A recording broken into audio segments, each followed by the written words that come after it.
လူသားတွေစပြီးပြန်တမ်းမှုစူးစမ်းခဲ့ကြတုန်းကသူတို့စိတ်ကူးထဲမှာရှိခဲ့တာကငှက်တွေလိုတောင်ပန်ခတ်ပြီးပြန်တမ်းဖို့ပါ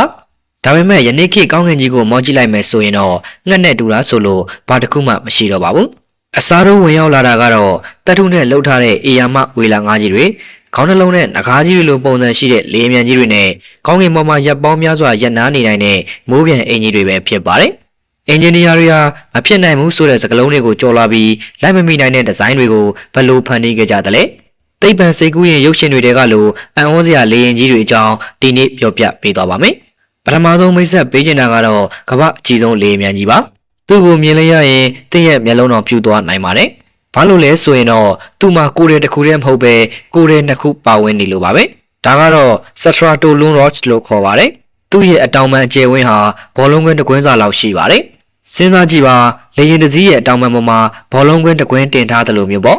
ဒါပေမဲ့ဒီလောက်ကြီးတဲ့လေရင်ကြီးကခီးသည်တွေကိုတည်ဆောင်ဖို့လှုပ်ထားတာတော့မဟုတ်ပါဘူးဒါဆိုရင်ဘာလုပ်ဖို့လဲအဖြေကတော့ဒုံးမြန်တွေကိုပြစ်လို့ဖို့ပါဟုတ်ပါတယ်သူကကဘာမြေပြင်ကနေအာကာသဒုံးမြန်တွေကိုလေထုအမြင့်ပိုင်းတွေတည်ဆောင်သွားပြီးအဲ့ဒီအမြင့်ရောက်မှဒုံးမြန်ကိုပြစ်လို့ပေးတဲ့လေရင်ကြီးတစ်စီးပဲဖြစ်ပါတယ်မြေပြင်ကနေဒုံးမြန်ပစ်တာတဲ့စွမ်းရင်ပိုတက်တာပြီးရာသီဥတုတန်းကိုရှောင်ကွင်းနိုင်ဖို့ဒီလိုအေးရမှကြီးမားတဲ့လေရင်မြန်ကြီးကိုဖန်တီးခဲ့ကြတာပါအကြီးဆုံးပြီးတော့ချစ်စရာအကောင်းဆုံးလေရင်ဘက်ကိုလှည့်ကြည့်ရအောင်ကောင်းကင်ပေါ်မှာဝေလာငါးဖြူကြီးတစ်ကောင်ပြုံးပြီးပြန်တန်းနေတာကိုမြင်မှုပါသလားဒါကတော့ Airbus B လူကပါ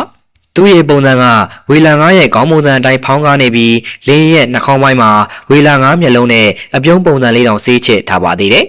ကြီးလိုက်ရင်တော့ဟာသားပုံစံလေးပေါ့ဒါပေမဲ့သူ့ရဲ့လှုပ်ဆောင်ချက်ကလည်းမသေးပါဘူးဒီလေရင်ကြီးရဲ့ဥကောင်းပိုင်းကိုဖွင့်လိုက်မယ်ဆိုရင်အခြားလေရင်မြန်တွေရဲ့အတောင်ပံတွေကိုယ်တဲ့အစိပ်ပိုင်းတွေကိုအလွယ်တကူတည်ဆောင်နိုင်ပါတယ်ပြောရရင်တော့လေရင်မြန်တွေကိုပြန်လည်တည်ဆောင်ပေးတဲ့လေရင်မြန်ပေါ့သူ့လိုပဲ NASA ကနေသုံးနေတဲ့ Super Cubby ဆိုတဲ့လေရင်ဆိုရင်လည်းငါးကြီးတစ်ကောင်လိုပုံစံမျိုးပါရုပ်ဆိုးတယ်လို့ပြောကြပေမဲ့အာကာသလေရင်အစိပ်ပိုင်းတွေကိုတည်ဆောင်ဖို့အတွက်တော့သူတို့မရှိရင်မဖြစ်ပါဘူးနောက်ဆုံးပြောပြချင်တာကတော့အနာဂတ်ရဲ့ပြန်တမ်းမှုပုံစံကိုပြောင်းလဲပစ်မဲ့အရာပါ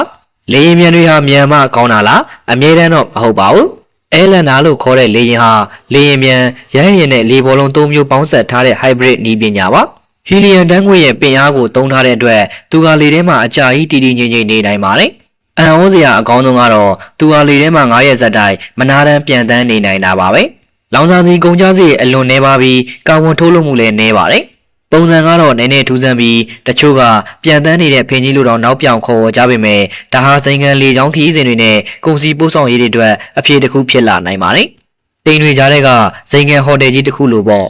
ဒီလိုထူးဆန်းတဲ့အရာတွေကိုကြည်ချင်းအပြင်ကျွန်တော်တို့သိလိုက်ရတာကအင်ဂျင်နီယာတွေဟာပုံစံကွက်တစ်ခုထဲမှာနေမနေဘူးဆိုတာပါပဲဝေလာငါးပုံစံပဲဖြစ်ဖြစ်ခေါင်းနှလုံးနဲ့ပဲဖြစ်ဖြစ်လေထဲမှာ9ရက်ကြာနေတာပဲဖြစ်ဖြစ်ဒီတီထွင်မှုတွေကမဖြစ်နိုင်ဘူးဆိုတဲ့အရာတွေကိုလက်တွေ့ဖြစ်အောင်ဖန်တီးပြနေပါတယ်အနာဂတ်မှာဒီထက်ပိုပြီးထူးဆန်းအံ့ဩစရာကောင်းတဲ့လေယာဉ်တွေကိုကောင်းကင်ပေါ်မှာမြင်တွေ့ရအောင်မှအသေးကြပါပဲဗီဒီယိုလေးကိုအဆုံးထိကြည့်ရှုနားဆင်ပေးတဲ့အတွက်ကျေးဇူးတင်ပါတယ်ခင်ဗျာ